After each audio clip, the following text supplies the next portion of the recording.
Hey, everybody. Thanks so much for joining us right here on The Right View. Tonight, we're joined by the founder of Marley's Mutts Dog Rescue, Zach Skow. Zach, you and I have known each other for a while. I'm trying to think. We probably met 5 years ago or so now, 6 years ago. And when I first met you, I was really impressed by what you'd done with Marley's Mutts, what you'd done with a program you started called Positive Change. For people who don't know your story, tell us a little bit about you and how you kind of ended up with Marley's Mutts and doing the things that you are now doing. Yeah, I mean, when I was a child, my dad was an aeronautical engineer, so I wanted to be a fighter pilot. My trajectory was not supposed to be as an animal rescuer working in prisons, that is for sure. But in 2008, I went into what's called end-stage liver disease, acute alcoholic cirrhosis of the liver, and I was given less than 90 days to live without a liver transplant. Spent 6 weeks at Bakersfield Memorial Hospital trying to just survive, trying to qualify for my liver transplant. I was transferred to Cedars-Sinai Medical Center in Los Angeles, ironically where I was born, and they sent me home to try to stay alive for that 6-month period that would let me qualify for transplant. And when I was released to the care of my dogs and a God of my understanding, my entire life changed. I was able to not only resurrect my life and find a purpose, a new trajectory, and health and wellness, but created Marley's Mutts Dog Rescue in the process. It's a long story, and I don't want to dive into all of it, but yeah, I know there are so many parts to it. But were you in liver failure because of an addiction problem? Is that correct? Yeah, from alcoholism and drug addiction, primarily alcoholism. I was a 24-hour-a-day drinker. I had been an alcoholic virtually my entire adult life and was really trying to cover up a lot of childhood traumas, trying to cope with, I had paralyzing anxiety in a variety of different scenarios. And really the only thing that sort of worked for me to survive in the world was copious amounts of alcohol and drugs. And I went down a spiraling path that I'm sure millions of Americans can relate to, with no way up, no way out, and no way to depend on myself. I was my own worst enemy in every single way. And really what happened is my dogs, like I said, my dogs stepped in to create a life for me that I could have only imagined, and introduced me to God in the process, and to my purpose, which is to provide hope and opportunity for incarcerated people and pets. Yeah, so I want to get to that, because I think to go from, kind of end-stage liver failure and quite frankly, not being around in one way or another, whether that's self-inflicted or, self-inflicted through alcohol and drugs, you took that, turned your life around, as you're saying. Your dogs actually rescued you. And I think people who have maybe been in a similar situation, you often hear about our soldiers coming home from overseas with post-traumatic stress and suicidal thoughts, and the dog steps in at the last minute, and it's the only reason that, they might not take their own life in that moment. And that essentially happened for you. And because of that, you started a dog rescue, but then it kind of transformed into what you call positive, PAWSITIVE, love what you did there, change program, where you help rehabilitate inmates by getting them involved in training rescued dogs. How did you even come up with this? And tell people the numbers, because I think the numbers are what really matter. How many inmates you've helped and what the recidivism rate is, because it's incredible. Exactly. Yeah. I mean, you touched on something that's very important, which is the dogs as medicine, the immeasurable power of animals to help reintroduce us to ourselves. I was critically suicidal. That is all I thought about, was taking my own life. When I got out of the hospital and was not going to get my liver transplant, and was as sick as a sick person can be. I mean, I was 140 pounds, bright yellow. I had a 9 months pregnant belly. I had a catheter in my back. I mean, I was dying and had no chance of hope. And all I could think about was taking my own life. I mean, I obsessed about it. And, I came to a point where my dogs did for me what I couldn't do for myself. And that was show me a way to be present and to really live for them. It was one moment where I was walking across the mirror in the bathroom, and I connected eyes with myself, and I just started to weep. I couldn't recognize the human being I'd become. And that was the moment where I kind of knew I needed to end my life. And I look down beside me, and all three of my dogs are looking up at me like, absolutely nothing is wrong. Everything is okay. I'm okay. And that gave me kind of the confidence to take that first step forward and really just walking my dogs, literally trying to put my focus into rescue animals and giving them a future, some hope, a trajectory of adoption, and really their own, everything a dog needs when it's being rehabilitated is the same thing a human needs when they're going through rehabilitation. Boundaries, structure, exercise, discipline, affection, all of these things that I needed in my life, I was able to give to myself by virtue of working with the dogs. And then positive change came about 7 years into the formation of Marley's Mutts. And it's just one of the most beautiful love stories that I've ever been a part of. The prison system is broken, and what the prison system lacks is an infusion of love and hope. Prison is an extremely, extremely dark place. And so what we did was create a program called Positive Change, whereby it's a comprehensive inmate canine training program. We basically have a 3-to-1 ratio of 30 student inmates to 10 dogs. Those students and those dogs work 13 and a half hours every single day inside of maximum security prisons in the state of California. We now have a boys juvenile program, a girls juvenile program, a women's federal program, thanks to your father-in-law and Mr. Kevin McCarthy. And those programs have combined to rehabilitate hundreds of incarcerated. We have about 20 to 30 formerly incarcerated student trainers who are now out of prison, training on the outside as professional dog trainers, as small business owners, as contributors to the United States economy. And what we're really trying to do is show the world that the incarcerated American is nothing but an American just like us, who is an unrealized asset that if we put belief and hope and energy into, we can rehabilitate these human beings to not only become productive members of society, but to introduce true rehabilitation and compassion and ideas and experiences that only they have been through. If you have been through a period of incarceration where you've been down for 10, 15, 20, 30 years, and you've gotten through that with your humanity intact, you have something extraordinary to offer the world. That is a type of darkness and a type of shadow that they are confronted with every single day. And if you can survive that, you come out the other end an incredibly,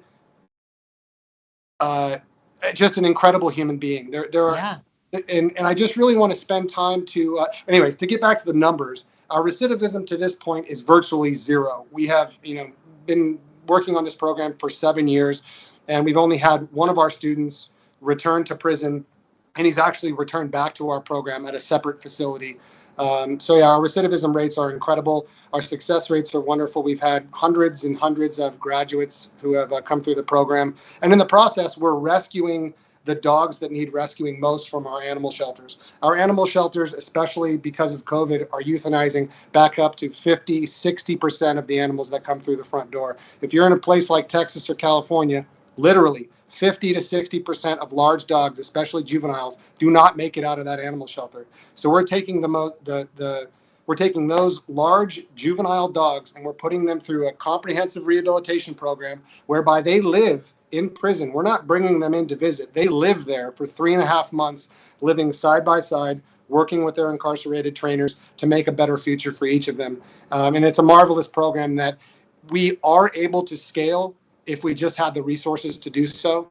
Because if you think about it, every community in America, literally every community in America, has an animal sheltering problem and a criminal justice problem. And if we were able to combine those two entities of animal rescue, animal sheltering, and the prison system and help each find a way up and out, we could solve a whole lot of problems in the United States of America. Yeah, it's a win-win. And that's what I have loved about this program since the first time I heard about it, because to first of all, to give hope to people who are incarcerated. I mean, fortunately, I have never had to deal with that, but I think what you're saying, we can all appreciate. It is obviously a dark place. It is a hopeless place. And then I assume while you're in prison, you have the knowledge that, I have a mark against me whenever I get out of prison and what does happen to me after I leave. It's why I think so many people end up returning to prison because they get out. They don't have a lot of options because who wants to hire someone who's just gotten out of prison, right? So this program not only gives them hope and something to do every day and look forward to, because we all know the positive impact animals have just to be around them and how that makes you feel. But then they have something on the outside, like you said, they have a job that they can do. They become small business owners. And I think it's so great and it's such a great idea. I'm curious though, how hard was this initially for you to get implemented in the prison system? Because I feel like that could be the greatest hurdle, is convincing a prison like, hey, let me bring dogs in here and we're going to train these inmates to become dog trainers, and simultaneously they'll be training the dogs to be adoptable or to do whatever it is these dogs ultimately end up doing. How hard was that step of it for you? It was very challenging. It took us 5 years of constantly putting on pressure at various facilities to try to get granted access. We also were not offered any funding whatsoever. We had to create the funding ourselves. We had to create the curriculum ourselves. And we started out with Lara, which is a Kern County jail.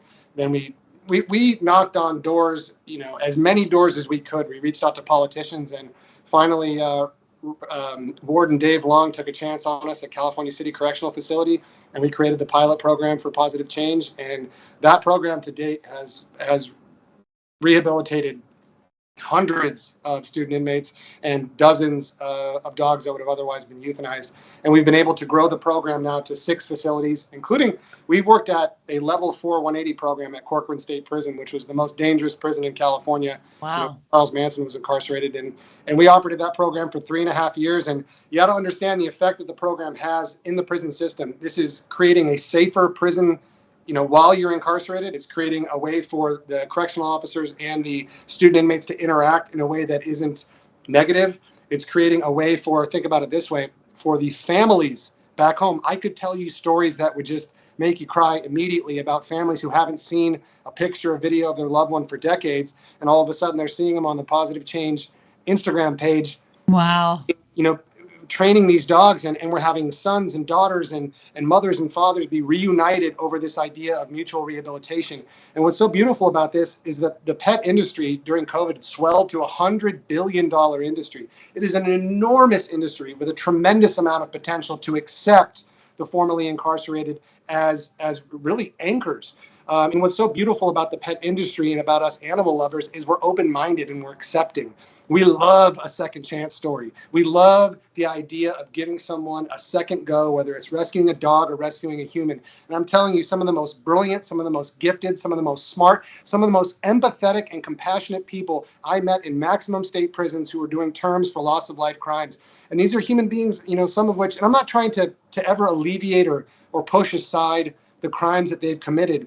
But do we want to lock them up and throw away the key, or do we want to perhaps breathe in and encourage true rehabilitation through mutual rehabilitation, canine rescue and rehab? Because the result is truly magnificent. I've seen human beings.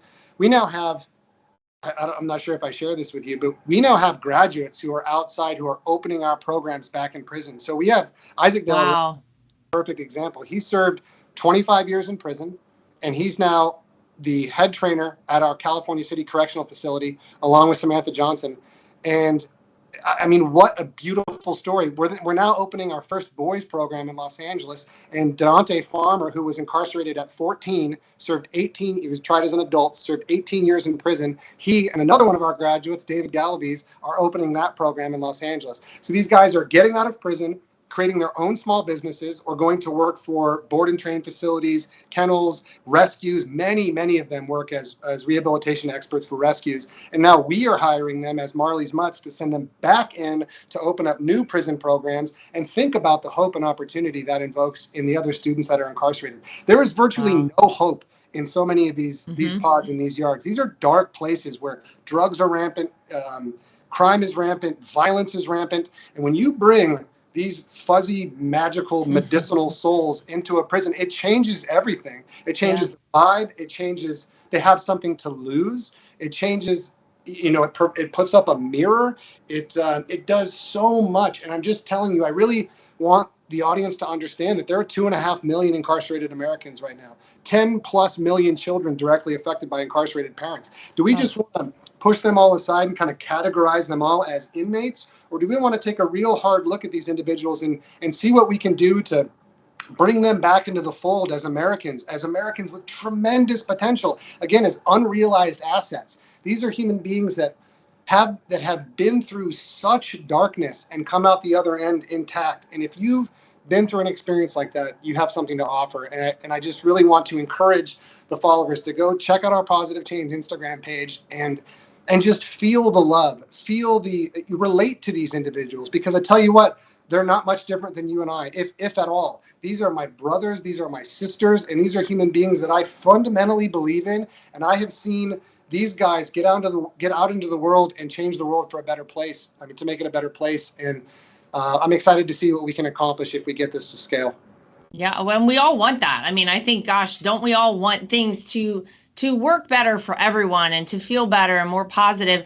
And by the way, you think about how much money it costs per inmate throughout, I mean, let's say a 20-year term in prison. Wouldn't we rather have that individual, after he or she has served, their time and done what they paid their debt back to society, so to speak, on the outside, being a productive member of society and contributing to our economy and paying their taxes and, forming jobs for other people? That's the win here too. For, if you put all the rest of it aside.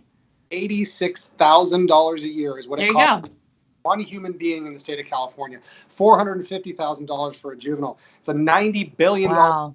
The United States of America spends $90 billion to incarcerate fellow Americans. 25% of the world's incarcerated are in the United States of America. 33% of all female incarcerated are not in China, not in Russia, in the United States of America. Man. And we need to take a real hard look at that statistic, because these human beings have the potential to be extraordinarily productive. They have the potential to, let's face it, those are our furry family members. And I trust these guys. I bring my little Cora Rose, my little two-legged poodle, into prison with me almost every single day. And I trust these guys with her life. I really do. And I wouldn't do that if I didn't know them intimately and have grown to trust them. And what I really want to see is culturally, societally, for America to take a look at our incarcerated brothers and sisters and understand that these are human beings, 92% of which have drug and alcohol problems that need to be addressed primarily, which can also be done through our program, and really have the empathy required to provide the proper rehabilitation and a way up and out. And because another thing that's important to look at is a lot of these guys were, for lack of a better word, hustlers on the street, right? They've been trying to make a way for themselves since they were children. The vast majority of them don't have fathers, something like 85%. And their ability to be entrepreneurs is almost innate. Also, just by virtue of being incarcerated, you have to kind of create your own way. And these guys have a really unique way of becoming entrepreneurs and creating really creative ways to be small business owners, creative ways to train and to really apply their unique type of experience into dog training. So I just really want folks to take a hard look at how we view the incarcerated, maybe take a step back from being intimidated by the tattoos and the surly looks on their face, and try to understand that.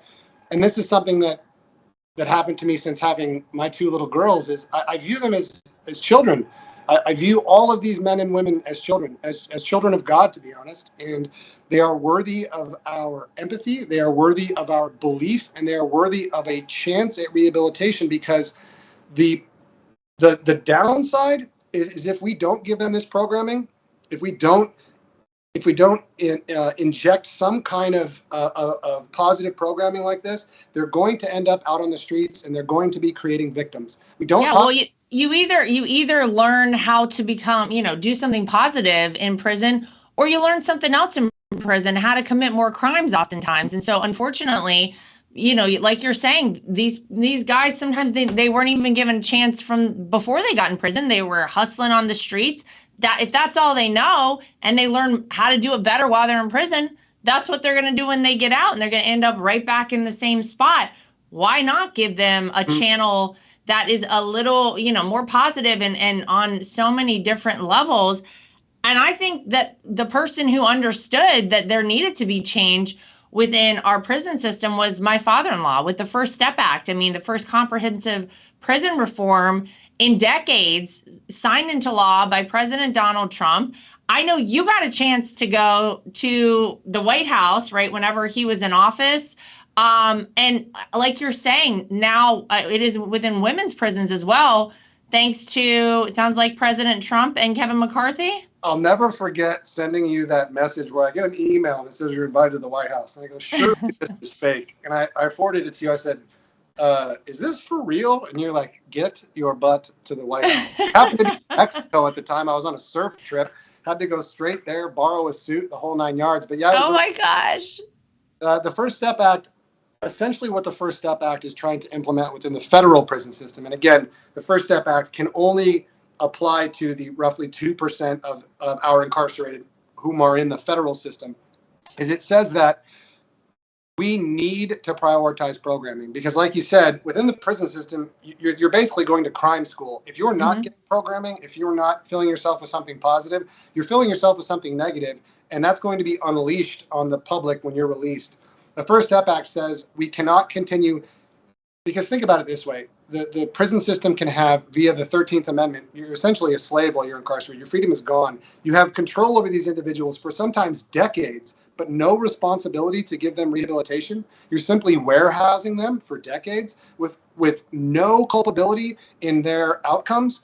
And I think we really have to have a hard look at these institutions. We have to focus on the R that is in, we work within California Department of Corrections and Rehabilitation. We have to focus on that R. And that's one of the things that the First Step Act did was bring it back to focus on that R. And while the First Step Act doesn't directly affect the state prison system, it sets a precedent within the federal system that has definitely put pressure on the state systems to say, hey, we need to get our act together and we need to prioritize programming and again, create safer outcomes, because we may have issues with crime related to the formerly incarcerated. And I'm telling you, those issues would be drastically reduced if we prioritize programming and we gave our incarcerated brothers and sisters some resources. Yeah, well, I think that what you've started is really incredible. And not only are you focused on, helping inmates here at home and dogs via the inmates as well, but you also have traveled several places overseas, Zach. I know that you and I stayed in touch when the United States of America exited Afghanistan, and we won't even get into how embarrassing that was on many levels. But one of the side effects, I guess, so to speak, of us leaving Afghanistan in the way that we did and in how rapidly it all transpired was that there were so many dogs, rescues that were there, animals that were left, our military animals, and it was a big problem. And you were one of the people who went over there and actually was on the ground to help rescue these dogs. I mean, tell me about that experience. Man, that was something else. First of all, again, you've never asked for anything from me, and I've reached out to you a number of times to ask for help, and you've always connected me with anybody who has the ability to help. So thank you for always being such a good friend. Absolutely.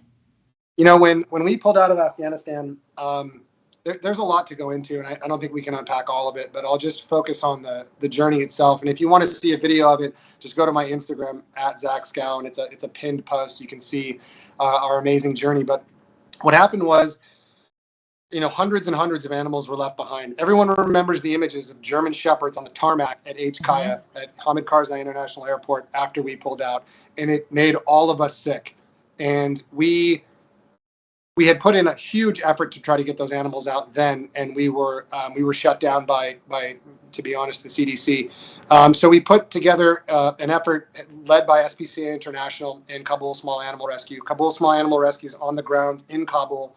And we were able to coordinate an absolutely Herculean effort to procure an Il-76 Russian cargo aircraft with a Russian crew. And we were able to get that aircraft to land in Afghanistan. We rescued 286 dogs and cats, including several security working dogs.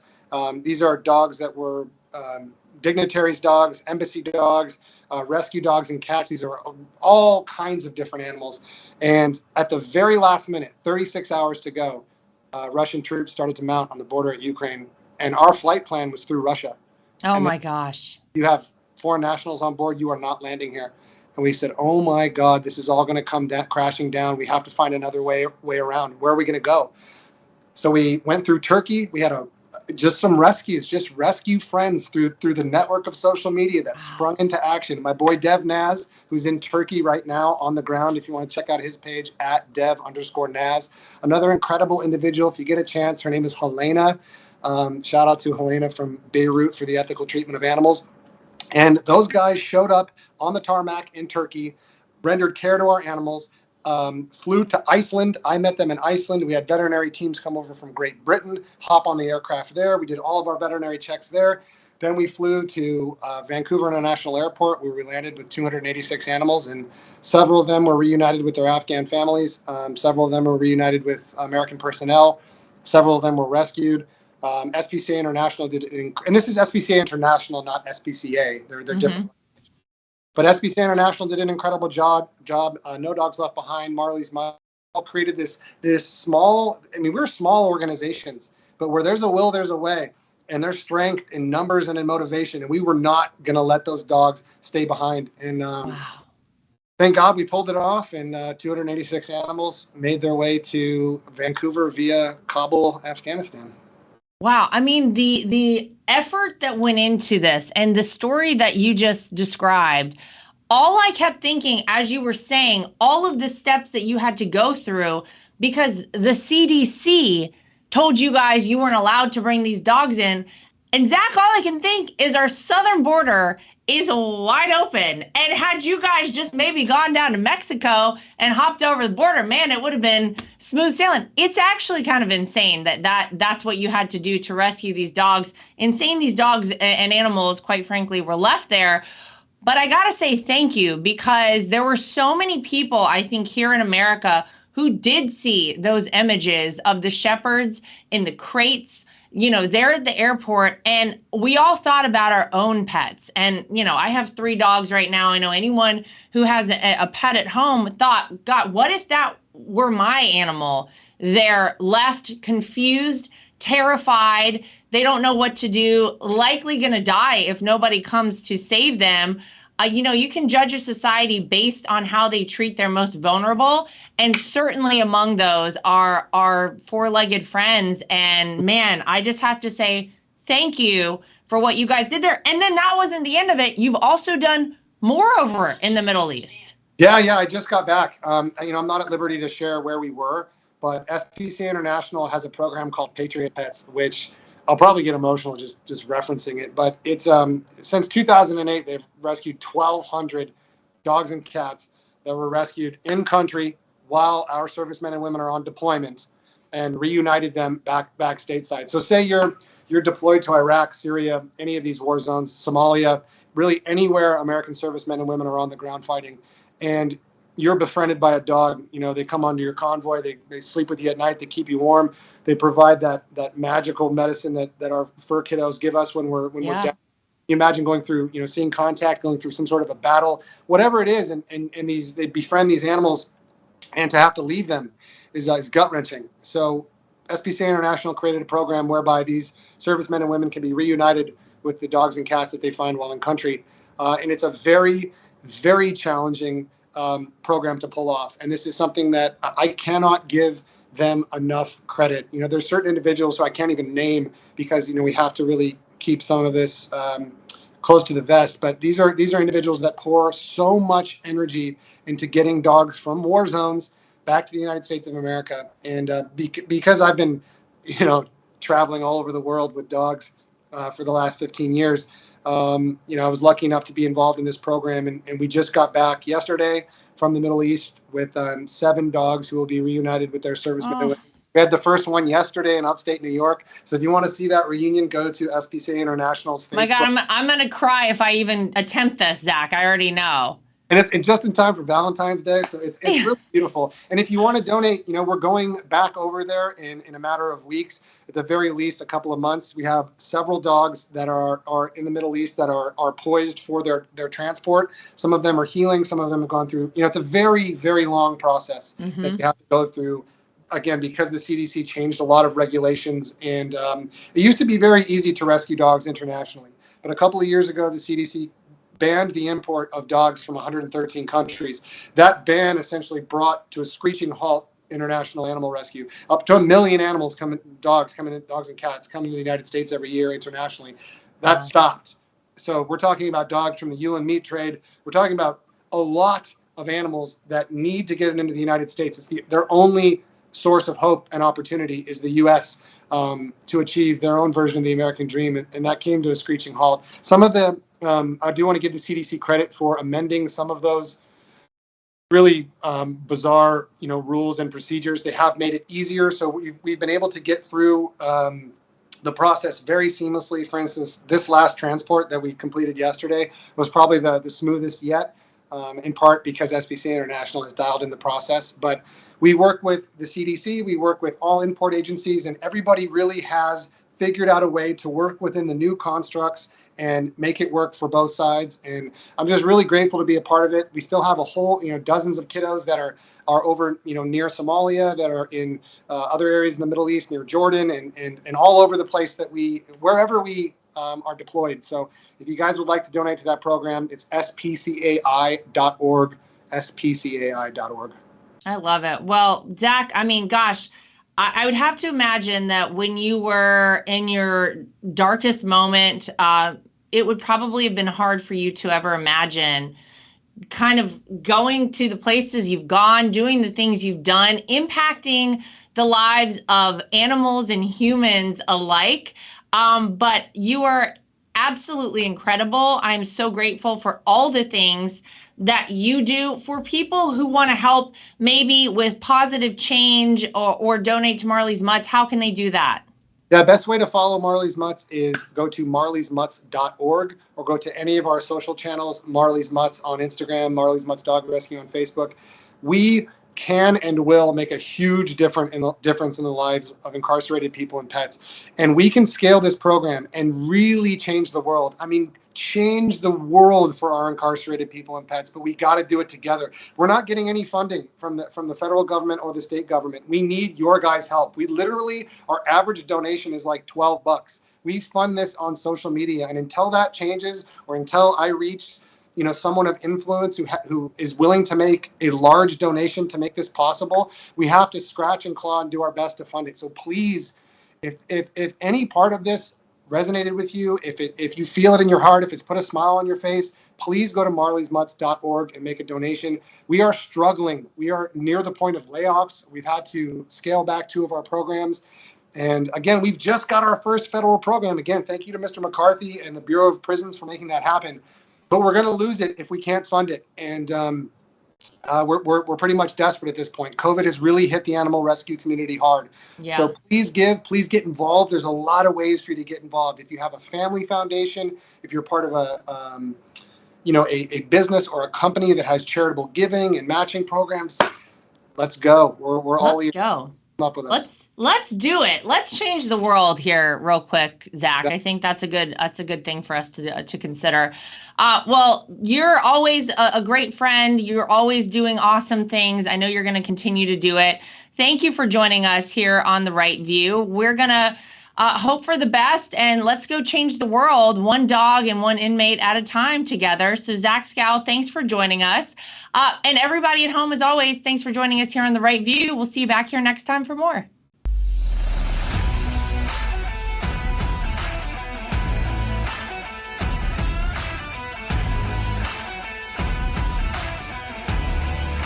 At The Right View, we're very proud of the fact that we are independent. We get to say everything that we think and everything that we feel. We have no woke companies guiding us or telling us what we can and cannot say.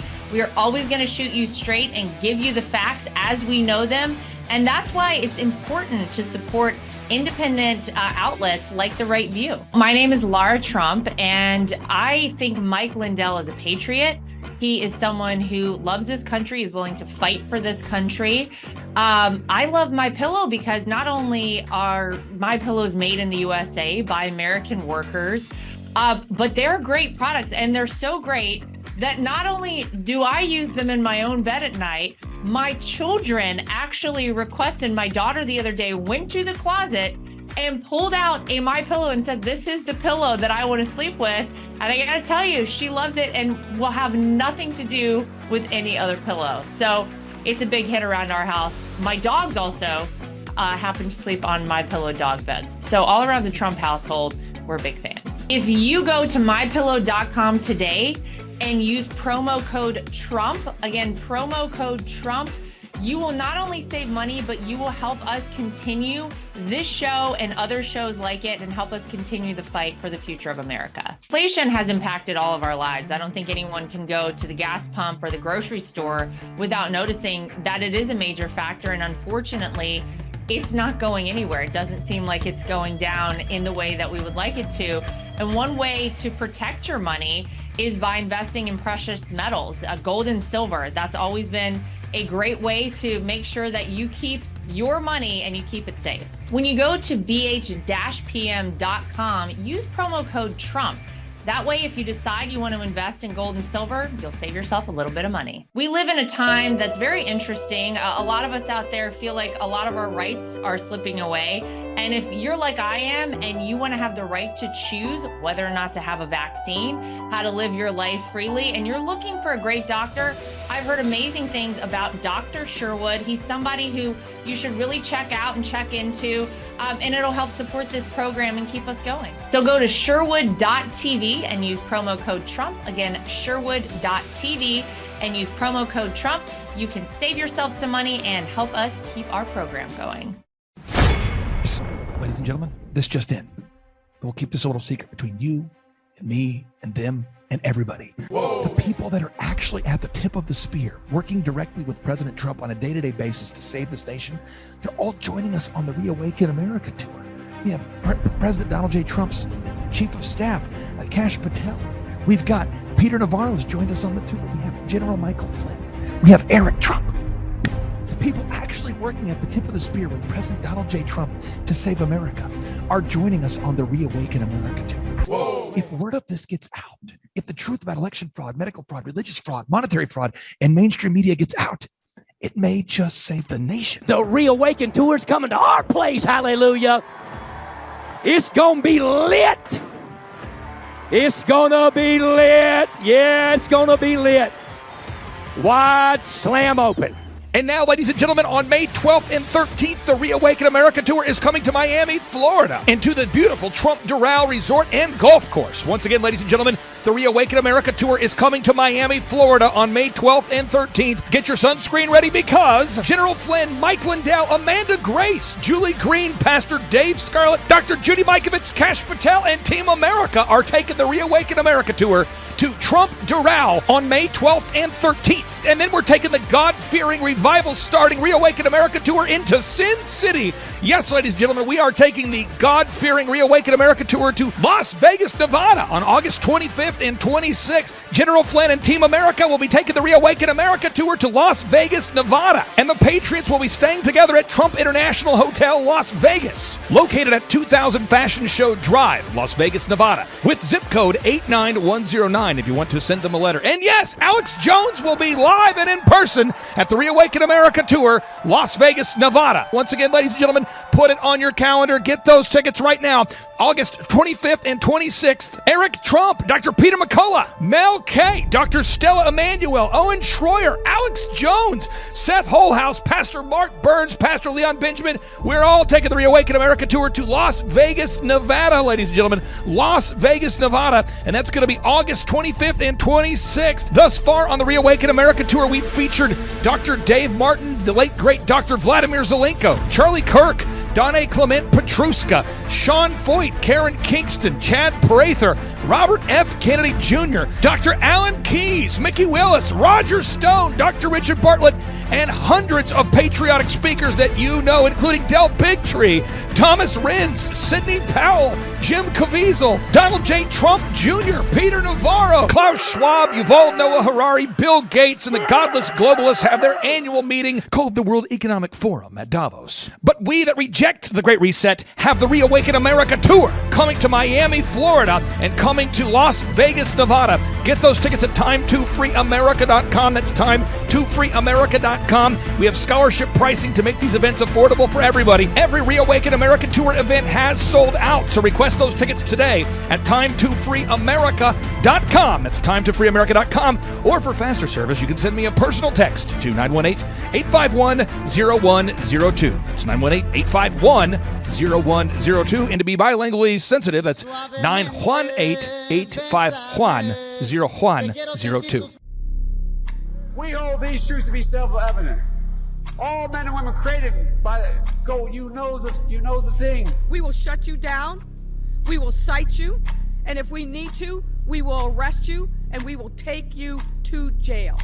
Period. I wasn't thinking of the Bill of Rights when we did this. But no amendment to the Constitution is absolute. God actually spoke to me. He spoke about sacredness.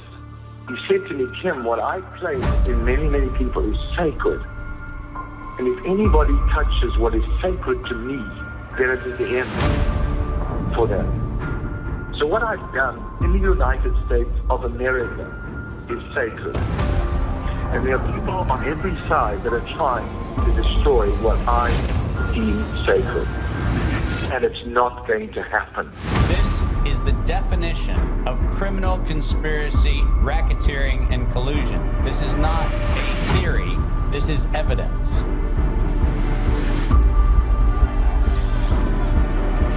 Because I have upheld this country to spread a light to the rest of the world.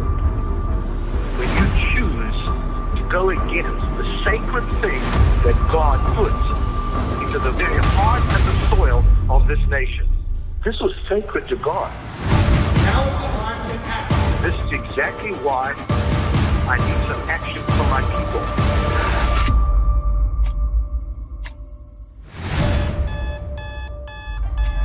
Hello, everybody. It's an honor to be with you.